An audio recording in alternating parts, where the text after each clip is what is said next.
Welcome back everyone. नमस्ते सभी को। आज खट्टस्थ योगा श्रृंखला महर्षि केरंड में हम शक्ति चालिनी मुद्रा के बारे में जानने के प्रयास को जारी रखेंगे।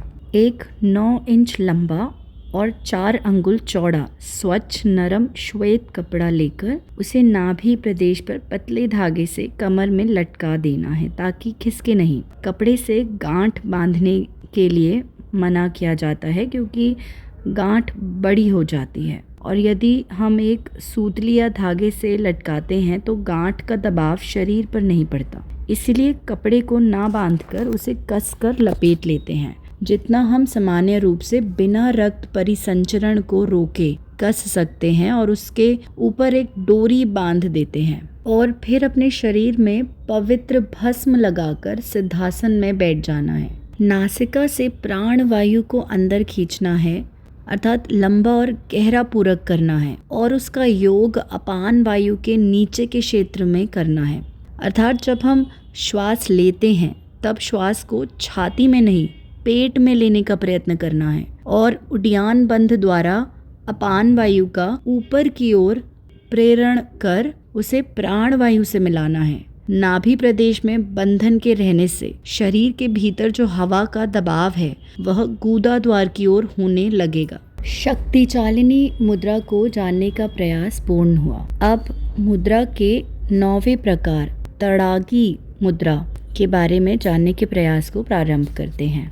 इसमें पश्चिमोत्तान आसन में बैठना है और पेट को इस प्रकार फुलाना है मानो उसके भीतर पानी भरा हो। यह एक महत्वपूर्ण मुद्रा है, और तड़ागी मुद्रा करने से बुढ़ापे एवं मृत्यु का भय दूर हो जाता है। चलिए विधि समझते हैं। इसमें मुख्य अभ्यास पेट का है। पैरों को सामने फैलाकर बैठते हैं, पैर आपस में थोड़ी दूरी पर रखने हैं, और पूरे अभ्यास की अवधि तक पैर सीधे रहने चाहिए। हाथों को घुटनों पर रखते हैं, सिर एवं मेरुदंड को सीधा रखते हैं, आंखों को बंद कर पूरे शरीर को विशेषकर पेट को शिथिल रिलैक्स्ड बनाते हैं या रिलैक्स्ड रखते हैं। इसके पश्चात आगे झुककर अपने पंजों को हाथों से पकड़ लेना है, पूरा नहीं झुकना। जहाँ तक हो सके पीठ को सीधा रखने का प्रयास करना है।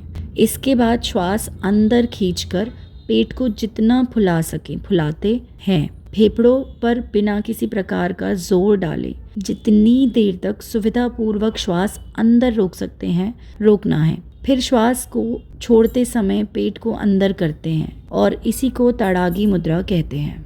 यदि एक बर्तन को पानी से आधा भरकर उसे हिलाते हैं तो पानी का वेग पहले एक ओर जाता है और फिर दूसरी ओर।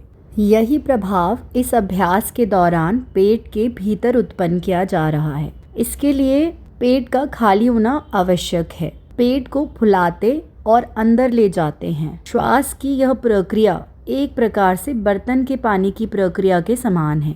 एक समान गति से बिना किसी अवरोध के यह क्रिया होती रहनी चाहिए। यहाँ तक सुनने के लिए धन्यवाद। अब कल जारी रखेंगे।